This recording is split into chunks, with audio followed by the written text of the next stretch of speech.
Bonjour à tous, alors on continue dans nos vidéos sur les hormones, on a parlé du diabète très récemment. Je vais vous parler aujourd'hui de la résistance à l'insuline et surtout je vais vous dire en fait comment elle s'installe et comment elle s'installe silencieusement, et c'est ça le problème de la résistance à l'insuline. C'est un peu comme beaucoup de maladies, on ne sait pas qu'elle est là. Alors, c'est pour moi un sujet central parce que c'est un sujet qu'on appelle métabolique. Et vous savez qu'aujourd'hui, les 3/4 des maladies de civilisation sont des maladies dites métaboliques.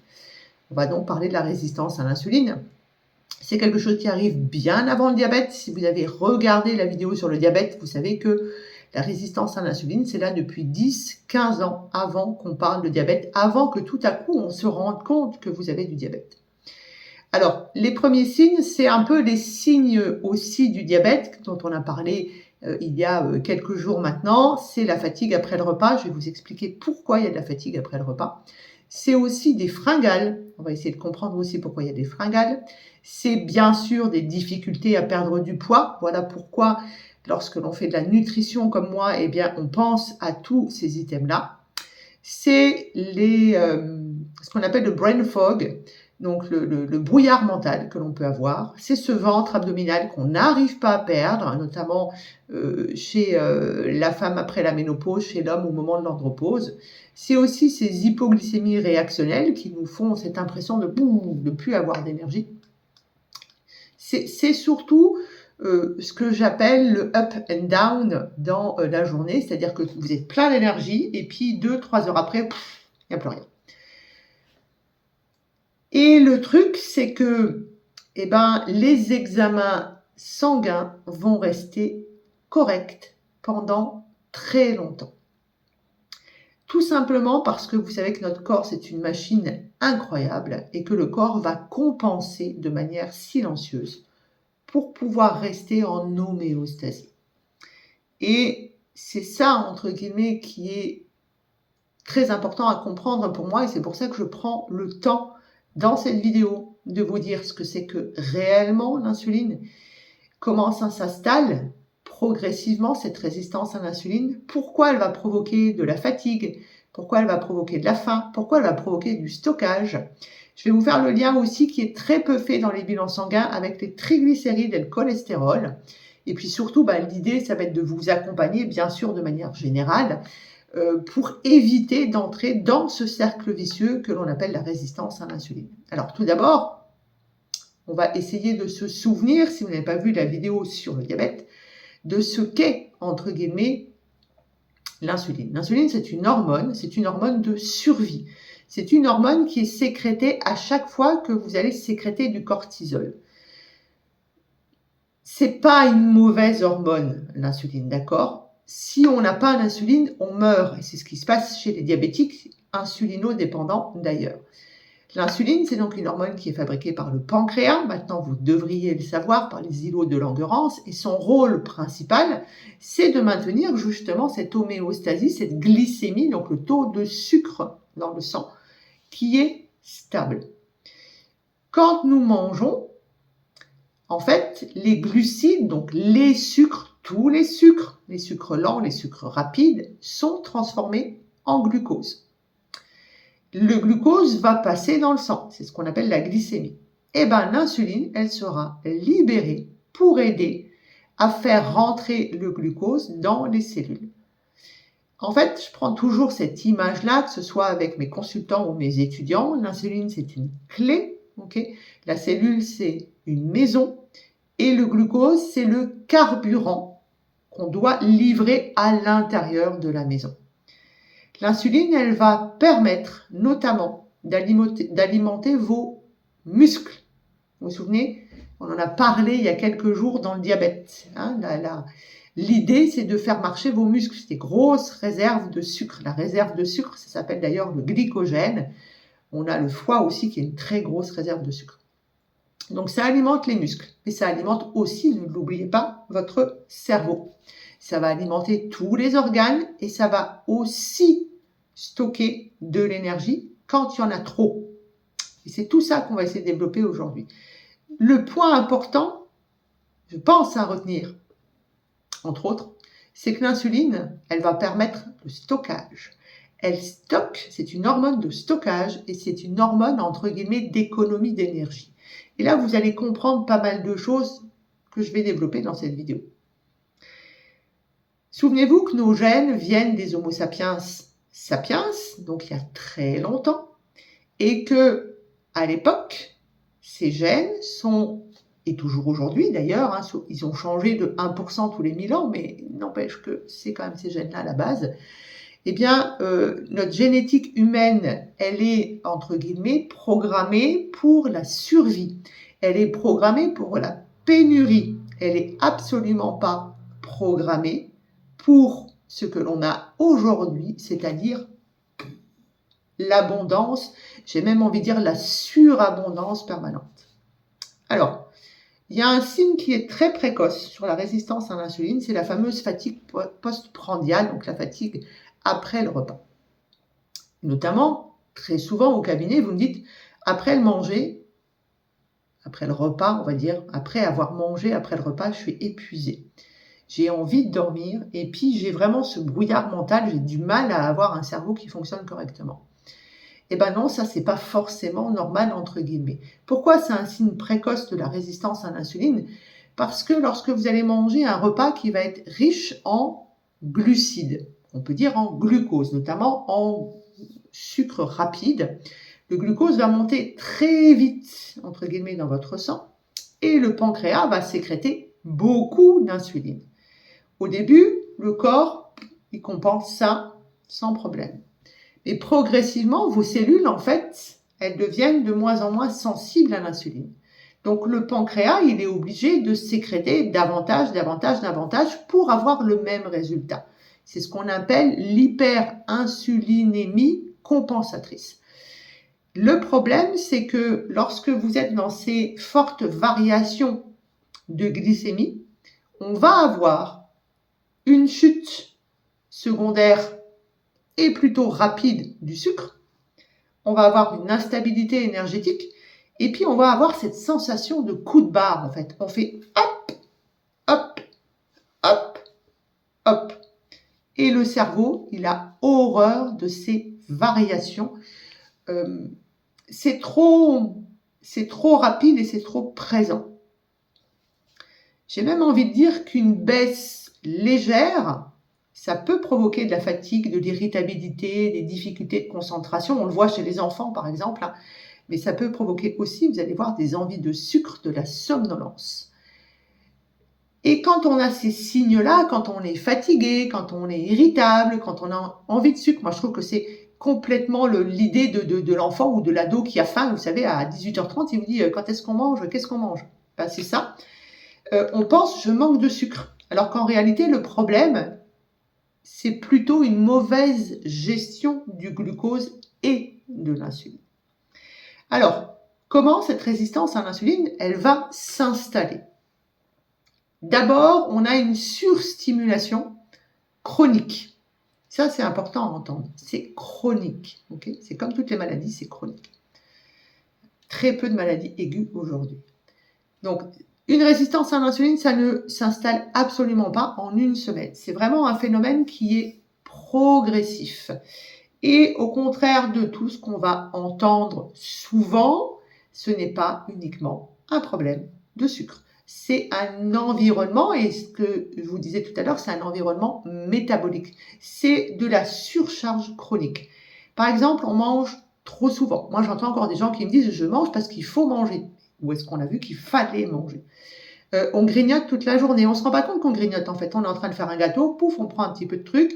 Après, on va préparer la salade pour le machin. Hop, on prend un petit peu de truc. Ah, il est 4 heures, je vais prendre un petit truc. Moi, c'est juste une cerise avec les enfants, etc. Et en fait, vous grignotez. Je ne parle même pas des gens qui mangent du chewing-gum toute la journée.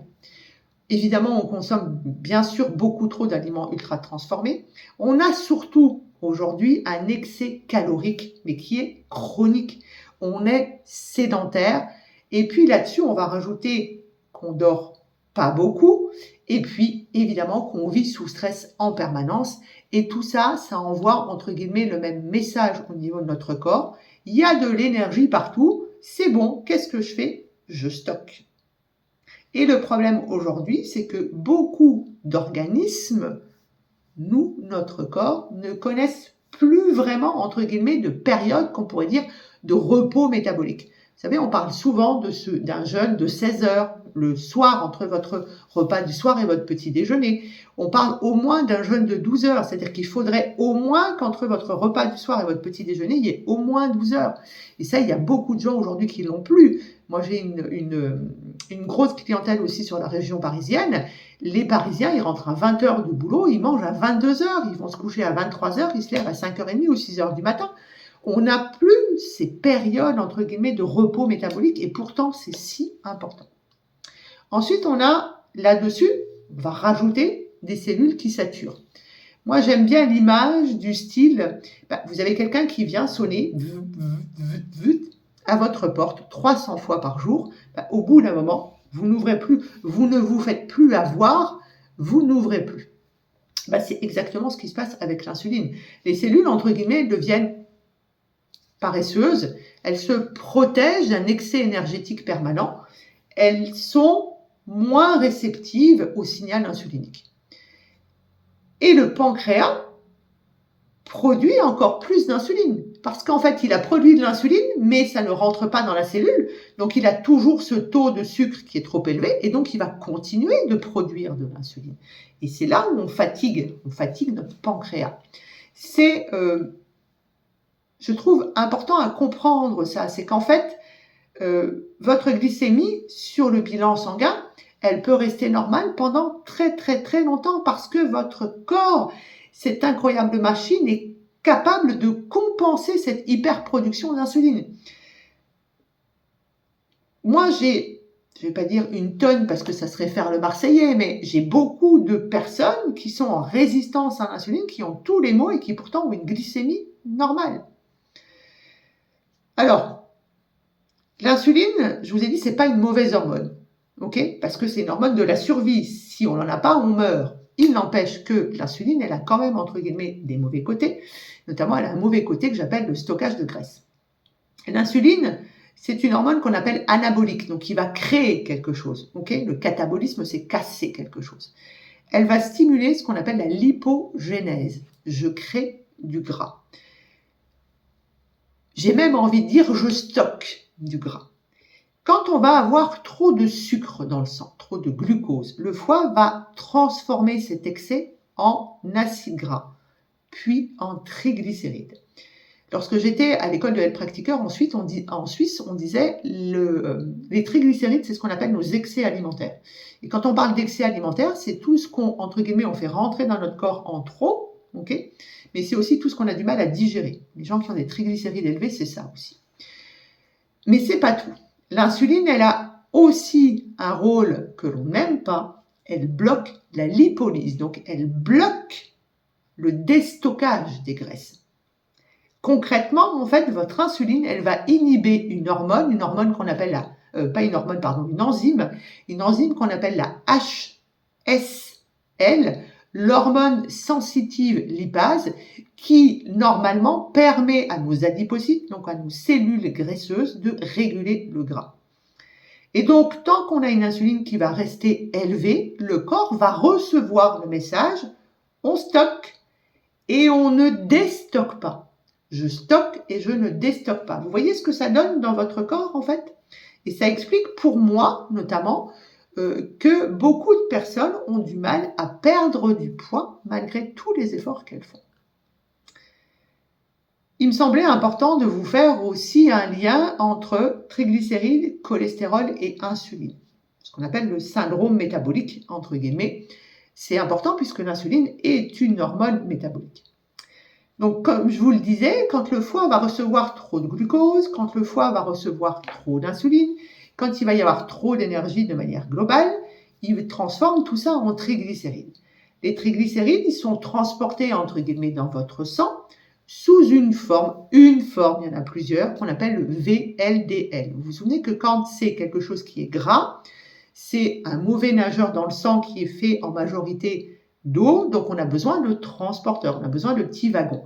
Le wagon du triglycéride, c'est souvent le VLDL. Eh ben, dans votre résistance à l'insuline, vous allez avoir très souvent des triglycérides qui sont élevés. Vous allez avoir un HDL, donc plutôt le bon transporteur du bon cholestérol qui va être bas. Et vous allez avoir un LDL qui est plutôt, entre guillemets, le mauvais transporteur du cholestérol qui va être moins présent, donc un chiffre plus bas, mais surtout qui va être beaucoup, beaucoup plus dense. Et c'est ça qui est important. Parce que le problème, c'est pas forcément la quantité de cholestérol, ok? C'est la qualité des particules, donc des petits wagons qui transportent tout ça. Le LDL, c'est plus facilement oxydable, c'est plus inflammatoire, c'est plus impliqué dans les risques cardiovasculaires. Et très souvent, des triglycérides, c'est un marqueur précoce d'excès de sucre, d'excès d'insuline et de surcharge hépatique. Comme ça, vous faites le lien entre guillemets entre triglycérides, cholestérol et résistance à l'insuline. Plus vous avez de glucose, plus le foie va le mettre en réserve. Cette réserve, ça s'appelle les triglycérides. Ces triglycérides vont modifier entre guillemets les transporteurs des cholestérols. Triglycérides, le transporteur, c'est le VLDL. Et ben ça va faire que le HDL, donc entre guillemets le bon transporteur, va diminuer et le LDL va devenir plus dense, plus costaud et va s'oxyder plus vite et créer plus d'inflammation. C'est ça le lien en fait que vous avez besoin de retenir sur ce qu'on appelle cette surcharge hépatique. Et dans la vidéo que j'ai fait il y a quelques jours sur le diabète, je vous parlais aussi de stéatose hépatique. Évidemment, on ne peut pas parler résistance à l'insuline sans parler de graisse viscérale. Donc viscérale, c'est le gras que vous avez ici et d'inflammation. En fait, cet excès, ce trop plein d'énergie, ça va déborder. Le foie, vous l'avez compris, ça stocke. Le muscle va saturer, lui aussi il en a trop. Et la graisse abdominale, cette graisse abdominale, elle va augmenter. Et le truc, c'est que cette graisse viscérale, si vous avez suivi la vidéo sur le diabète, vous le savez, elle n'est pas inactive, ok?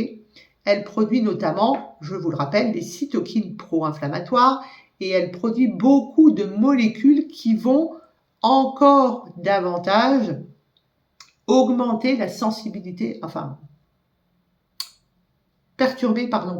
perturber cette sensibilité à l'insuline. On rentre alors dans ce que moi j'appelle un cercle vicieux et je préfère qu'on soit dans un cercle vertueux. Plus d'insuline, plus de stockage, plus d'inflammation et donc encore plus de résistance à l'insuline. Alors, il y a une question qui revient souvent en cabinet, c'est pourquoi j'ai plus de faim, on va dire entre guillemets, j'ai plus d'épisodes de faim et j'ai moins d'énergie. Et ça, c'est ce que moi j'appelle entre guillemets l'effet paradoxal de notre corps. Dans la résistance à l'insuline, je vous ai dit très souvent, il y a beaucoup trop d'énergie dans le corps. Le problème, c'est que vos cellules n'arrivent pas à l'utiliser correctement. On peut avoir des réserves qui sont pleines, donc dans le muscle, dans le foie. On peut avoir beaucoup de graisse qui est stockée. On peut se sentir épuisé. Pourquoi ? Parce que ce fameux signal insulinique, il fonctionne beaucoup moins bien parce que ce glucose, il entre encore moins efficacement dans certaines cellules. Et progressivement, en fait, dans ces cellules, vos fameuses mitochondries, les petites organites qui vous fabriquent de l'énergie, elles vont devenir moins performantes, voire même, vous vous souvenez, on parle d'oxydation, elles vont rouiller. L'inflammation va augmenter. Vous savez, quand ça stagne comme ça dans le corps, il y a des soldats qui arrivent et qui se disent « c'est quoi ce bordel ?» C'est un peu comme les flics lorsque vous avez des gens qui font, entre guillemets, des piquets de grève. C'est la même chose. C'est quoi ce bordel là Et puis, la production d'énergie, du coup, avec tout ça, va devenir de moins en moins efficace. C'est ce qui va donner le fait que vous soyez fatigué, que vous ayez ce brouillard mental, que vous ayez cette sensation d'avoir des batteries vides. Et là où vous faites l'erreur, c'est que vous allez manger du sucre rapide et ça ne marche pas du tout. Ça a un rôle aussi, on va le voir, sur des hormones et des enzymes. C'est qu'en fait, vous allez avoir une baisse de motivation aussi et une baisse surtout de concentration, puisque souvenez-vous qu'il y a toute une partie en fait de notre cerveau là qui n'a pas de cellules qui sont insulinodépendantes. Donc vous baignez dans le surstockage de sucre. Pourquoi on a plus faim en fait ? Parce que le corps, il est entre guillemets sur une instabilité énergétique, il a horreur de l'instabilité, le corps, quel que soit l'endroit où vous êtes instable, hein, dans votre couple, dans votre vie professionnelle, dans votre équilibre de tous les jours, etc., etc. En fait, lui, ce qu'il voit quand il y a une instabilité énergétique, c'est qu'il se dit, bah, je n'ai pas de carburant, je comprends pas, je viens de te donner de l'énergie, en fait, pour que tu mastiques, pour digérer. Et moi, il se passe quoi? Je suis toujours en fluctuation sur le glucose, en fait. Ma glycémie, elle fait que ça. Ok? Et le que ça fait quoi? Derrière, fringale, envie de sucre, compulsion alimentaire. Ok? On est dans le cercle vicieux. On déséquilibre ce qui est déjà déséquilibré. Et comme je vous le disais, ça va avoir une action sur un neurotransmetteur très important qui s'appelle la dopamine, le fameux circuit de la récompense. Et où est-ce qu'on va aller chercher notre récompense? Dans le sucre. On augmente l'instabilité. Mais ça aussi, cette résistance à l'insuline, ça a aussi une conséquence sur une hormone qui est très importante, qui s'appelle l'hormone leptine. La leptine, c'est l'hormone de la satiété. Donc, on n'a plus la satiété, donc on a faim, on a même faim presque directement après avoir mangé. On n'a plus cette sensation d'être rassasié et on a même, de manière inconsciente, on se dit, il me faut du sucre pour tenir. Et là, du coup, comme on est sur la dopamine et la leptine, vous n'êtes pas du tout sur une histoire de volonté, en fait. Hein. C'est vraiment, de nouveau, de la physiologie. C'est ça que j'aime vous expliquer dans les vidéos. C'est que, en gros, c'est de nouveau pas de votre faute, quoi. Ok? Enfin, pas de manière directe. Là, c'est vraiment une réaction du corps. La résistance à l'insuline, c'est souvent une surcharge énergétique globale. Ok? Ça, j'espère que vous l'avez bien compris. Et qui va être accompagnée, on va dire paradoxalement, hein, d'une forme de famine cellulaire. Hein, ok? Alors, relative, la famine cellulaire, bien sûr, mais n'empêche que vous mangez, vous mettez de l'instabilité et la cellule, elle ne reçoit rien du tout. Alors, comment on va faire pour éviter de rentrer dans ce cercle vicieux? Puisque vous vous souvenez qu'il y a quand même aussi ce qu'on appelle du vieillissement physiologique, que notre digestion marche de moins en moins bien, que nos cellules marchent de moins en moins bien, etc., etc. Donc, il est urgent de se mettre à la quête de comment je fais pour éviter ce cercle vicieux. Alors, la bonne nouvelle par rapport au diabète d'il y a quelques jours, c'est que la résistance à l'insuline, c'est réversible si on agit tôt. Et le but, ça ne va pas être dans la perfection, parce que là, vous serez dans le stress. Le but, c'est de redonner au corps, entre guillemets, une certaine flexibilité métabolique. Tout d'abord, on va limiter les pics glycémiques. Alors, pas besoin d'obsession, ok? L'idée, c'est de se dire, je réduis, je diminue en général, je vous dis. Je diminue les boissons sucrées si jamais j'en prends.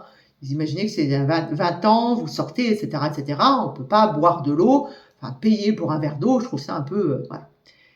On va diminuer l'ultra transformé, ça vous le savez, c'est ma guéguerre, je ne supporte pas l'ultra transformé. On va diminuer les grignotages. En tout cas, l'idée, c'est de ne pas donner l'habitude au corps de se dire je grignote en permanence. Et ça, déjà, vous allez beaucoup aider votre corps. L'idée, c'est d'éviter les montagnes russes au niveau de la glycémie. Ok? Et qu'est-ce qui va être intéressant pour ça aussi? C'est l'apport de protéines, c'est l'apport de fibres. Parce que les deux-là vont diminuer, entre guillemets, l'absorption du glucose. Ensuite, on parle souvent, et là, tout le monde n'est pas d'accord, de l'ordre des aliments. Alors, si on veut pousser un peu, il y a des études qui montrent, en fait, que lorsque vous allez commencer votre repas par les fibres, entre guillemets, les légumes, ok, qu'ensuite vous mangez les protéines, et que vous allez manger vos glucides après, eh ben, vous diminuez votre pic de glycémie et vous diminuez votre sécrétion d'insuline. Ça, c'est des choses qui sont importantes pour moi. Alors, l'idée, c'est de mettre en place, en fait, de se dire, tiens, si je commençais par ça, puis de le faire petit à petit, après, ça devient une habitude et votre corps, il réfléchit même plus à ça. Pourquoi on a réussi à démontrer ça, entre guillemets, beaucoup de médecins ont fait ça dans le prédiabète, dans le diabète, par exemple, parce qu'on sait que l'ordre des aliments, ça permet de travailler sur la vidange de votre estomac, ça permet de diminuer l'absorption de votre sucre, ça permet surtout de diminuer la vitesse d'arrivée du sucre dans le sang. Alors, ok, c'est pas magique, hein, c'est juste de la physiologie de nouveau. Hein. Ça a un sens, c'est normal, c'est physiologique. De toute façon, si les médecins ont fait des études dessus, en général. Ensuite, évidemment, on va travailler sur le muscle. Hein. Vous avez bien compris que le muscle, c'est un très très grand consommateur de glucose. C'est une éponge même, j'ai envie de dire, à glucose. Dès qu'on bouge, le muscle va utiliser davantage de glucose.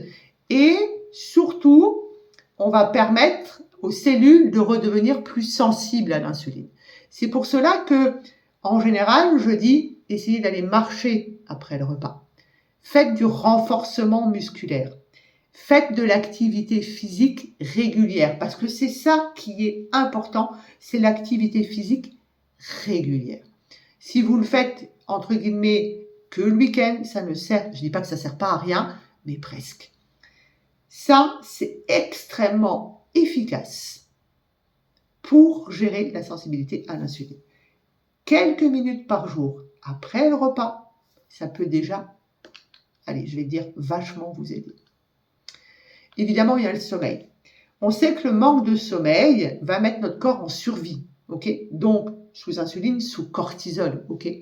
Ça va nous donner faim, ça va avoir un lien sur l'hormone de la satiété, donc la fameuse leptine dont je vous parlais, et ça a bien sûr un lien sur la sensibilité à l'insuline.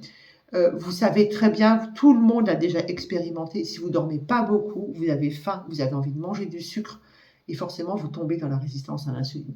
Donc, le sommeil, pour moi, c'est un pilier métabolique majeur. J'ai d'ailleurs remis en avant, il y a quelques jours, cette vidéo sur le sommeil que j'avais faite, où j'expliquais le sommeil. Ça me semble important. Aujourd'hui, il y a beaucoup de montres connectées qui vous permettent de voir un peu, j'ai envie de dire, la qualité de votre sommeil. Parce que c'est ça qui est important aussi. C'est pas je dors 11 heures ou 12 heures, ou je fais 2 heures de sieste, c'est quelle est la qualité de mon sommeil, parce que c'est ça le plus important, notamment par rapport à la gestion des vaisseaux lymphatiques et du nettoyage de votre cerveau. Ensuite, évidemment, le stress. Le stress, j'en parle quasiment dans toutes mes vidéos, mais c'est parce que le stress, il est responsable de tellement de choses. Le stress chronique, ça augmente le cortisol. Le cortisol, ça va augmenter la glycémie pour préparer votre corps à l'action. Donc, si le stress est chronique, votre corps reste dans cet état de mobilisation, entre guillemets, énergétique permanente. Donc, hyperinsulinémie, bien sûr, stockage abdominal, lipogénèse et résistance à l'insuline. Et puis surtout, on ne perd pas de poids, hein, puisque lipolyse. Ok. Donc, si vous voulez, cette vidéo, je la fais parce que je veux que vous compreniez que la résistance à l'insuline, ce n'est absolument pas une fatalité. Moi, j'entends encore beaucoup de gens qui disent « Ben oui, mais en vieillissant, on devient diabétique, c'est normal. » Non, c'est pas normal qu'on devienne diabétique. Bien sûr qu'on est plus fatigué, qu'on a moins de muscles, qu'on a moins envie, etc., qu'on a moins de dopamine. Il y a plein de choses physiologiques, que notre digestion est moins bonne. Mais il n'empêche que moi, je connais beaucoup de personnes dans mon cabinet qui ont plus de 70 ans et qui sont absolument pas en résistance à l'insuline. La résistance à l'insuline, pour moi, c'est un signal d'alarme précoce, et c'est ça où c'est important. C'est un signal d'alarme précoce que votre métabolisme ne fonctionne pas correctement. Le corps essaye de s'adapter à une surcharge chronique, trop de stimulation, trop d'énergie, pas assez de récupération et pas assez de mouvement. Tout ce que nous sommes en fait aujourd'hui. Et plus vous allez comprendre tôt ces mécanismes-là, plus il va être possible pour vous de retrouver une meilleure énergie, une meilleure sensibilité métabolique. Vous allez mieux digérer, vous allez arrêter de faire du gras, vous allez déstocker. En gros, vous allez retrouver une santé globale bien meilleure. Il va y avoir beaucoup moins d'inflammation. Maintenant, je pense que vous savez tout sur la résistance à l'insuline, ce qui arrive 10-15 ans avant le diabète. Donc, on avance, on travaille sur tous les items que je vous ai proposés. Bien sûr que ça se gère en consultation. On peut aider avec des compléments alimentaires. Surtout, on va ensemble vous trouver un programme qui va agir sur votre terrain, sur votre hygiène de vie pour que la résistance à l'insuline, vous soyez capable de lui dire au revoir. À bientôt pour une autre vidéo.